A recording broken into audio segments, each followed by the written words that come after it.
is the easiest way to make a podcast? Let me explain. It's free, first of all. Second of all, there's creation tools that allow you to record and edit your podcast right from the phone or computer. Anchor will then distribute your podcast for you so it can be heard on Spotify, Apple, and many more. Third, you can make money from the podcast with no minimum listenership. Last, it's everything you need to make a podcast in one place. So download the free Anchor app or go to anchor.fm to get started. Welcome to the Produce Industry Podcast, your weekly download on current events, trends, market reports, and community discussions. Join us each week from Tampa, Florida, as we cover all aspects of the produce supply chain industry. Ladies and gentlemen, here's your host, Patrick Kelly. Welcome back to the Produce Industry Podcast, everyone. I'm your host, Patrick Kelly. As always, I am honored to be here, coming to you live from Tampa, Florida. Today, we have a very special guest on the line, all the way from London, Geoff Hudson-Searle, who is the author of Purposeful Discussions, as well as a serial business advisor and a CSuite executive. Now, Geoff is leading the charge in reopening after COVID-19 and returning to work. So we're going to hear from Geoff, and he is going to give 5 top tips on how and what to do when returning to work. So let's get Geoff on the line today. Hey Geoff, welcome to the show today. Patrick, it's awesome to be here. I'm really looking forward to this conversation, and I know we've probably got a lot to talk about. Oh, for sure. Well, we know we have a lot to talk about. You and I had linked up on LinkedIn through a mutual colleague of ours now, right? Will Cavan, who linked us up, right? And yeah, he's great. He's great energy, great guy, a lot of experience, and I love listening to some of his discussions. Oh, for sure. Well, and that's kind of where we are today. It's kind of how we start our relationship. We're in the midst of talking about other conversations, being on some other podcasts. But when we first started talking, I got your book, Purposeful Discussions. You mailed it to me all the way from London, England. I greatly appreciate that. I have it on my desk because I'm actually reading it. It's not on a bookshelf. It's on my desk because I'm actually reading it. It's got my business card in there. It's got it marked. But I was telling you earlier, I love the Purposeful Discussions and what you're doing with that. And I thought it'd be great to have you on the Produce Industry Podcast to talk about Purposeful Discussions, but really talk about 5 tips that could help the produce industry as they transition out of COVID or post-COVID or first lockdown, right, as I say, because there could be another one, but 5 tips to help them get back into the workplace, Geoff. Yeah, absolutely, and I think it's a really good point. I think we've got to be talking post-COVID. We've got to be talking about reset. We've got to be talking about getting back. I mean, look, this is a one-in-a-lifetime pandemic, I think, for a lot of people, and a lot of people haven't really seen anything or the level of magnitude that this has really turned into, right? I mean, look, it's an imperative for governments, organizations to take action, right? And they need help and they need support. And I think that this whole era is changing literally the way we think, the way we design, the way we communicate, the way we build, and I think how we run experiences. So absolutely. So I think this period is not only fascinating, but interesting as much as some of the things that I've got this saying with one of my business partners in the US, and we talk about this a lot, right? Strategy, I don't know if you agree with this statement, but strategy really hasn't changed since the Roman days, right? I mean, you've probably heard that, right? But it's just got a little bit more complex and it's got a lot more speed attached to it. So if you think about that and you think about some of the things that we all take for granted, but we have to start now thinking and about the way we used to look at things, like listening as an example, right? So I believe personally that we're in a listening era right now, right? And because if you're not listening effectively to your people that are working remotely or working in definitely difficult or complex social distancing scenarios or environments, then how are you actually going to have a level of understanding? How are you going to have empathy around their circumstances? So therefore, listening and empathy brought together becomes the ability to communicate Okay, and that's where EQ comes in. I mean, the World Economic Forum didn't lie last year when they stood up and said, if you want to have a job in the next 10 years, you've got to specialize on leadership and you've got to specialize on a larger level of EQ within the business. So if we take that and then we look at execution, and then we look at what the Japanese taught us around things like Kaizen, right, which is continuous improvement, we start to look at a cycle that says listening, empathy, okay, learning. I mean, that's again another huge one. And then communication, and then executing, and then refining what we do, and then executing again. I mean, I don't know what your thoughts on that are my friend, but that's to me certainly a premise for the 5 top tips that I'd like to talk about. Yeah, for sure. I mean, and everything you're saying sounds like, music to my ears, right? It's like, some of the things that you're talking about is what, I talk about within my strategy and how I communicate effectively with people, right? And I was even talking about that off mic. That is when I started reading your book. Your first part of Purposeful Discussions talks about communication. Like, I mean, the first thing every one of us needs when we talk to anybody is communication. And you were saying it off the mic as well, listening. It's a listening error, and you're going to get a little bit more into that. But it is so true, and I do agree with it, and I think it's very valuable for our produce and supply chain industry to get some of these tips too, because COVID hit our supply chain industry very differently. Some of our producers are doing very well. Some of them are not. Some businesses are being started off the whim and making tons and tons of money. So I think these tips are going to be very valuable for a lot of our listeners. And I think that also, one, we need to focus more, like you said, on listening and communication. I agree, and I think this is a very wide subject. So I think when I narrow down to the focus part, which you sort of touched on, I think my 5 top tips I think are going to be really important to the produce industry. I think, and it doesn't really matter whether you're a small micro business, whether you're a medium-sized business or you're a very large business. I think all these tips are very relevant and they're incredibly important for day-to-day leadership. So let's start with that. Let's start with number 1. Okay, so let's talk about that. Now look, we've all talked about listening and we talked about empathy, but the whole premise around trust and purpose, right, is having confidence in the people you work with, having confidence with your partners, having confidence that you know that if you give a set of instructions, that will be executed. So my number 1 is, without shadow of a doubt, we've got to build a bigger and better element of trust around everything we do. My trust report, which you may or may not have seen, I commissioned back in January of this year, was very, very clear that out of the 2,100 people that I commissioned on that report and went out to, 69% came back and said they don't trust their line manager, they don't trust their CEO. Now that is a huge percentage. That's why my number 1 tip is we have to embellish the cost of confidence with the people that we have, whether that's in business, whether that's at home, or whether it's in government. There has to be a bigger level of trust. I agree.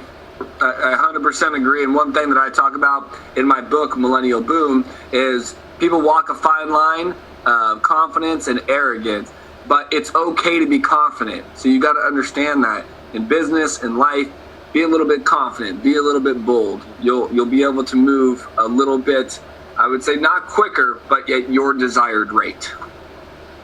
I agree. And look, behavior is changing at scale. I mean, look, COVID-19 has just changed the whole experience that we all are having around employees, customers, citizens, and being a human being. So, I mean, trust, I think, is at the very core of what we do. So therefore, I think more and more people are going to want to see that are they engaged? How are you engaging them into the process? Okay, and I think that that's going to be on everybody's checklist. And I don't think there's any way that if you haven't got trust as a part of your strategic DNA, that you're going to be able to move forward in the next century. So that leads me on, I think, to my number 2.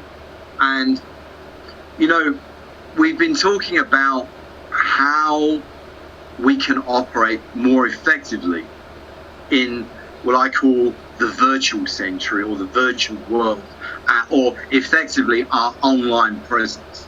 So for me, the number 2 is when we start to look at psychological behavior and the behavior of others. And if we were flawed previously in areas such as leadership, don't mistake yourself that in this era, post COVID-19, we're going to have a bigger set of issues that we've got to address if you don't have trust, if you don't listen, if you don't have empathy, and if you don't task your people accordingly and in the right way. So for me, the virtual century has to be a really important era. And I think that winners will be those who test and explore all of the associated creative possibilities. So we're talking about innovation, yeah? We're talking about how we can group and work more effectively together. One thing COVID has demonstrated is its ability to move fast where there is a connection. So in other words, I was on a call today where we had 31 partners on the call, all interacting, all working together, and all working to an incredibly strict and short deadline. So I think that it's going to be very important that you have that empowerment in everything you do, whether it's supply chain management, whether it's logistics, whether it's retail, whether it's, airlines, it's got to be that connection that I talk about is incredibly important. And the tooling, the collaboration tools, and the relationships that you have with your partners is going to sustain you through this period. And I believe this period is not going to be a 3-month, 4-month period. I think you could be looking anything up to 24 months. Yeah, I agree. I think that we can't plan short term. I think that a lot of plans post-COVID were short term. And then after, or since this has hit, people are looking at more long-term plans and long-term sustainability because of this. So I definitely agree with tip number 2 for sure. And I think the produce industry can as well. Like you're saying, though, these tips can go across the board. I mean, whether you're in produce, whether you're in supply chain, whether you're an artist, whether you sell carpet, you're in construction, I think these tips are very relevant for the entire world, Geoff. I agree 100%. And I think, I think limitless cross borders when you start talking about some of these tips. So, which leads me on to my number 3.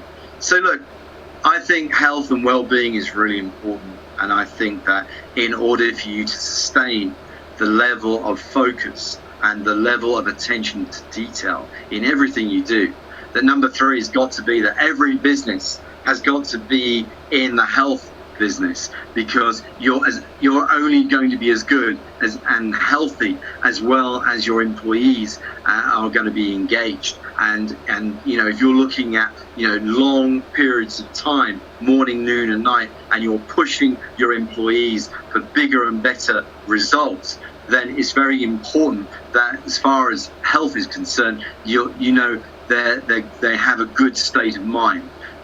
Everyone needs to be doing a lot more exercise. You've got to build kind of like a health ecosystem for mind, body, and soul. I mean, it's going to be very important that everyone has good mental health. And, if you're suffering with fatigue and obesity, mental health, and all those good things, this is not going to help you, because this is a grueling period.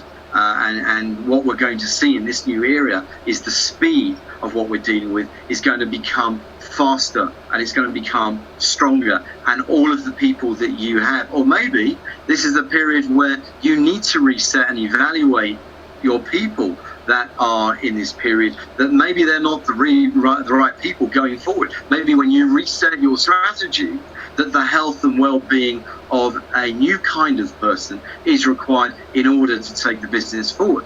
But certainly health for me and wellness is going to be an incredibly important thing. And I think we're all going to change our behaviors when it comes to sort of our behavioral habits when it comes to health. We're certainly going to be looking at eating more organic, more healthier lifestyles. I think it's probably going to be less alcohol, and I think it's going to be more sort of raw pressed juices and to keep us, mentally awake, and also to keep us firing and to enable us to have more energy applied to what we're doing.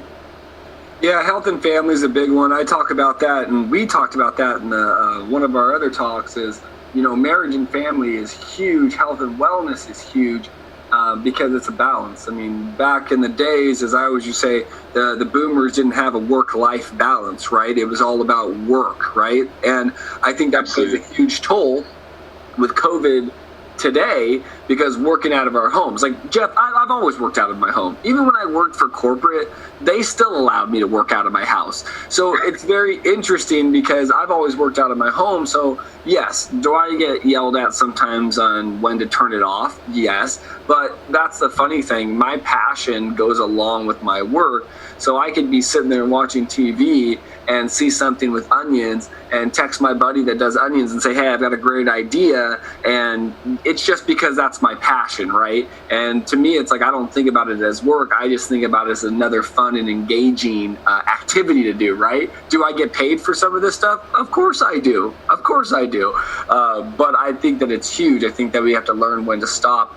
We have to learn when to have that family support. Like I always tell everyone, if my wife wasn't working and did the things that she does with all of the kids, my entrepreneurship level would probably be a little bit different than what it is today. So 100% agree. And I think that we could all take something away from health, fitness, and marriage and family.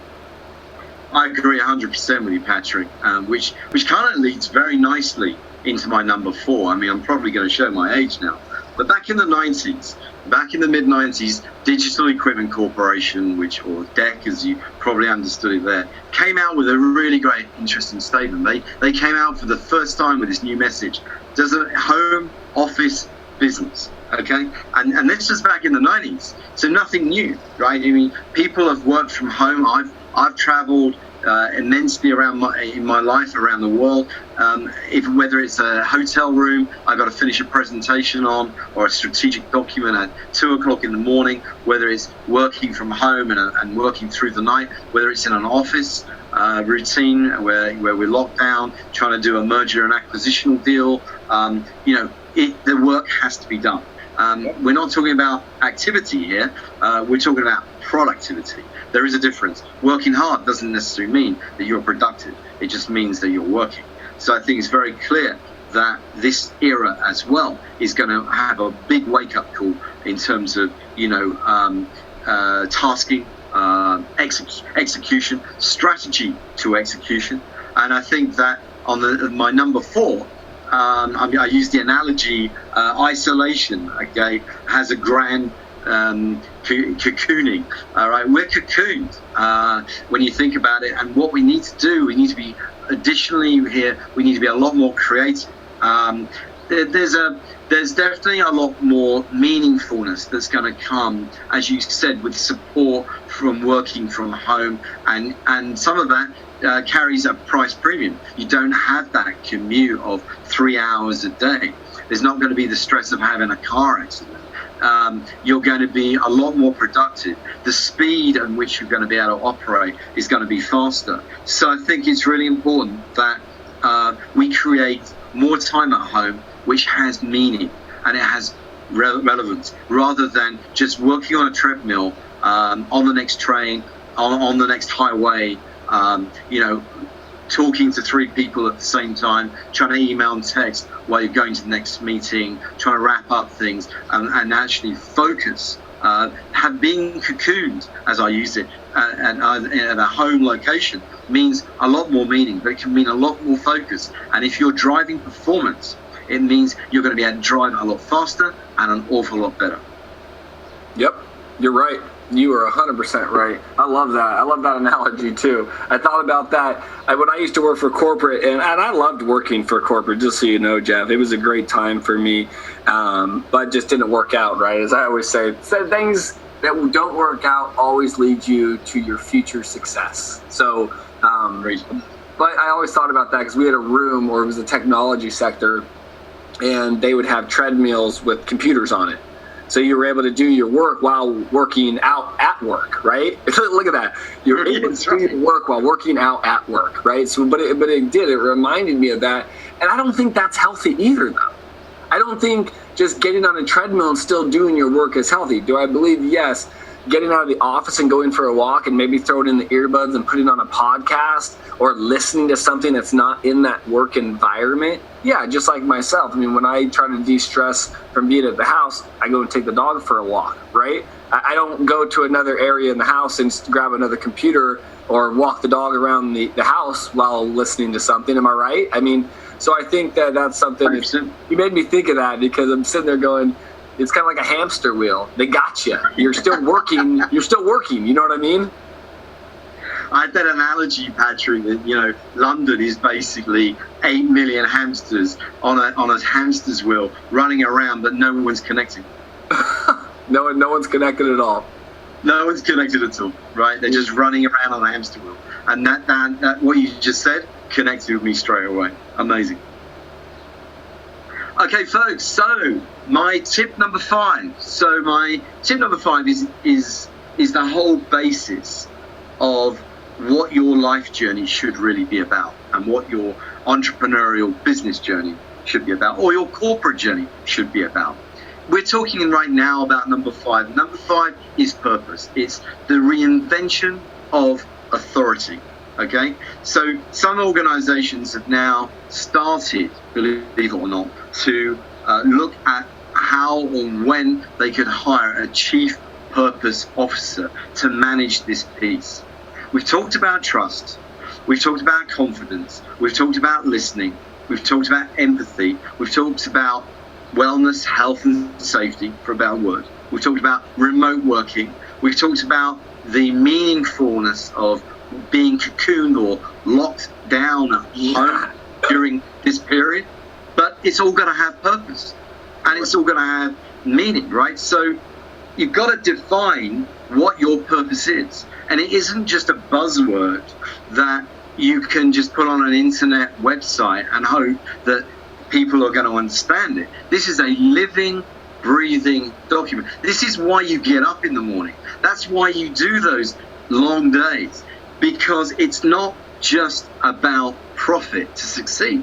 It's actually about real relevance in your life. It's about defining, your purpose. It's about adjusting success measures to help and support others on that journey. It's about caring. It's about empathy. It's about understanding. And it's about building trust. And I think this is, without a shadow of doubt, unless you have what we said earlier about EQ and emotional intelligence, leadership, trust, a lot of moving parts, but you're not going to get there unless you engage in a purpose-led, driven leadership strategy. You're right. And there's more that all of us can do with these tips. We could all learn from them. Trust, accountability, communication, purposeful discussions, right? And that's something that I do want to point out, is because think about it like this. If you're in the COVID Zoom era, as I call it, everybody's Zooming right now. Like Geoff and I talked about Zooming earlier, and we were like, no, we're just going to do an audio record. But everybody's in this Zoom stage. And I believe that it is for really participation, not productivity, Geoff. I think that a lot of them started off as it being 100%. Productivity, and now it's just this, it's not even about it. It's about participation. Where's everybody at? How are they doing? Because some businesses, and there was a billionaire that wrote a blog, Will Cavan posted on his LinkedIn page, about human-to-human interaction and getting back to work, and that people are starting to get lazy being at home, and that this billionaire said that once work gets back to being at work and being back to that structure, then people are going to be able to start doing better. They're going to be able to work better, work harder, work smarter. And I disagree with that, Geoff, because if... I disagree with you. I disagree with what you just said. I'm with you on this. Yeah. Because look, we got told that Goldman Sachs is going to open on Monday, right, in London, right?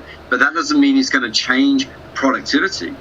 People still have to, they're tasked with commercial objectives that they still got to deliver. And whether you're in that home, office, or business, you've still got to execute. Exactly. And that's what Richard Florida had a great book, The Rise of the Creative Class. And I love Richard Florida. I started reading Richard Florida in 2012. But it was like, if you are able to embrace your employees outside of work and embrace what they're doing, if they're a MMA fighter, if they're a golfer, right, if they're an artist, and if you embrace that instead of trying to control where they go out of work, you're going to get a lot more creative endeavors coming back into the workplace, knowing that your boss or your work life support your personal life. I got involved in a project about 10 years ago. Okay, now don't laugh. It was with the Bank of England, right? And you think, Bank of England, you can't teach these guys about value sets and increasing productivity from alignment of your mission and vision and actually developing this internally. Well, we did, right? And I'm telling you now, as a direct result of the work that we did around the strategic DNA of the brand, the mission and the values, we fine-tuned, we changed a few things, and we started to educate that, right? And they started to pick up and learn it. These people weren't leaving their desks at 5 o'clock in the evening. They were there to finish the projects until they were finished. We saw an increase in engagement into productivity and emotional engagement, which we'd never seen before, and this had a direct correlation to the increase of the bottom line. Wow. And it's all about productivity. That's about productivity too. Now, you believe 100% that it was either them being there together or their own creativeness and working in the team. Like, what do you believe the aspect of why it worked so well? I think the reason why it worked very well is because they started to understand there's not a generic formula for 200 people. There's a generic formula for Patrick, and there's a generic formula for Geoff separately and individually. And it's about empathy, it's about listening, it's about understanding. An appraisal isn't a document that the boss says, fill it out and I'll sign it. It's about a two-way exchange of information, right? What you're looking at expectations, looking about aspirations, looking at what you want to achieve, look at what's gone well, look at what's gone bad, look at it in a constructive manner and actually put you on a path of learning, discovery. And this is what makes people committed and passionate and wanting more, okay? Wanting more. And I've got to say that purpose fulfills that. It's not a box-ticking exercise. It's a living, breathing strategy that needs to be embedded within the organization that makes this great. I love going to organizations or being around passionate CEOs that have got inspiration, that have got aspiration, that are there listening to the people, right? Not dictatorial and telling people what they've got to do, listening to their people and delivering to their people and supporting their people. This is also going to be a big era, Patrick, for learning, upskilling, education, without a shadow of a doubt. Online learning has just gone through the roof. Just gone through the roof. I bought some shares, some stock last week on an American NASDAQ firm. Again, stock's gone through the roof. Because this is what people want to do now. They want to, if they're going to embrace more, training went out the window several years ago. Take it from me, it's back. It's back with a vengeance. People want to learn, people want to expand, people want to grow, this is a way of getting your people engaged. It's a knowledge sharing. Everybody wants to knowledge share. Your podcast shows are all about knowledge share. Correct. And I think that's good because, you know what, if I was to go back to my, let's go back 15 years. And as I was working with my parents in the produce industry, it was interesting to me because their training was, you watched 8 VHS tapes and they were like, hey, you have to watch these, you have to do this, and we have to, by law, show you these. And I was always upset by that. Because as I was going in, when I was a kid, I got my forklift driver's license. I was trained in the field. I was trained in the packing house. I mean, I was trained all the way around. I kind of went through like a management training, right? Because I pushed for it. I was always asking, hey, can I go do this? Can I learn this? Hey, we're slow in the office. Can I go learn how to get a forklift driver's license? But there was no absolute training to take an employee through these levels. And I believe in the produce and supply chain industry, that is a berry, right? Look, I'm talking berries now. I can't even say very. It's a very big problem. We're talking produce, so it's a very. We're talking berry.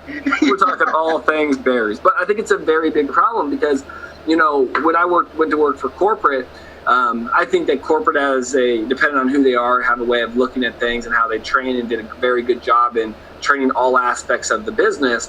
But there are a lot of companies that are owned independently that try to keep a lot of these functions, right, or these pieces of the pie hidden, and they don't want to show you these things or train you from the ground up. It's more of I built this the way I did, and we want you to learn about your. I think you're right. I think a lot of them don't want to do it, and I think it's you're dealing with the COVID. When certainly smaller business, you're dealing with micromanagers, and you're dealing with people that have always done it a certain way. They're not going to change, and they also don't want smart people around them telling them what to do or giving them new ideas. So you're kind of restricted. But I don't think they're going to have a choice now. I think these flaws, this change that we've got now in the post-COVID era is going to change a lot. And one of the things that's going to change is going to identify certain things like micromanagement, like co-founder disease, and allow people to genuinely take knowledge, learn and grow. And also, to be fair, they'll be measured as well on their success from the additional learning. This is a learning era. This is upskilling. This is learning. And you know what? It's about time. This whole era is really fascinating. It's challenging, yes, but it's fascinating because it's watching some of the things that were, a line was put through them because of budget reasons or the fact is it wasn't culturally fit, to now coming back as being an important part of, the growth cycle of individual people. And remember, individual people are people assets. It's people capital. It's your business. It's your ability to grow. And you're only going to grow with the right people, with the right skills, with the right competencies to support you being around you. Agreed. And that even goes back to, listen, if you're a employer and you're giving reviews out, okay, again, working for a lot of different companies and consulting for a lot of different companies, everybody bases a review on getting a bonus, right? They're like, oh, okay, if you do a good review, you're going to get a bonus.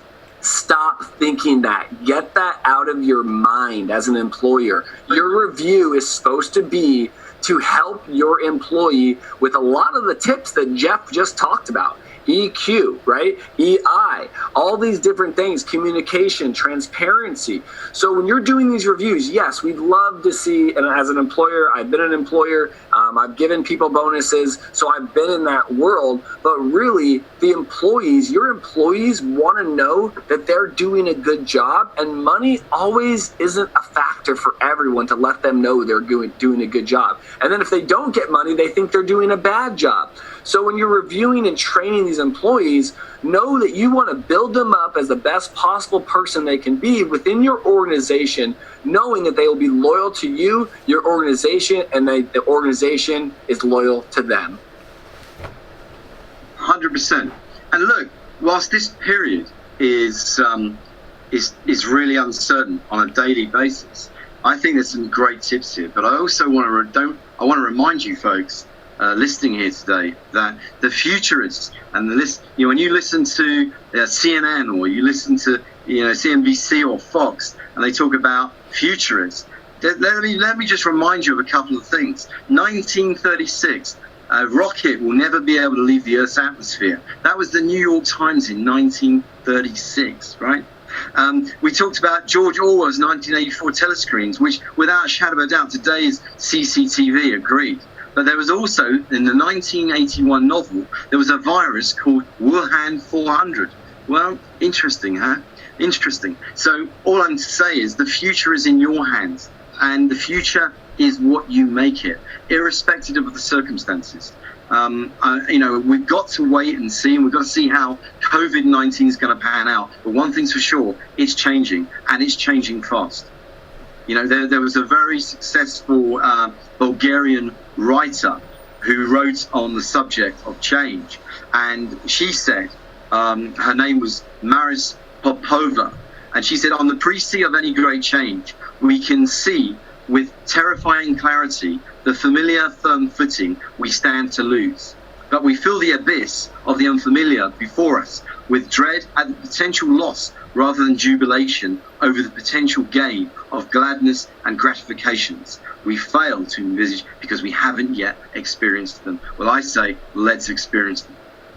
I agree with you. Hey, Geoff, I appreciate you coming on the show today. I know our listeners are going to absolutely love the 5 tips of what you had to offer. So, hey, until next time, my friend, all the way from the U.S. to London, we appreciate and always love having you.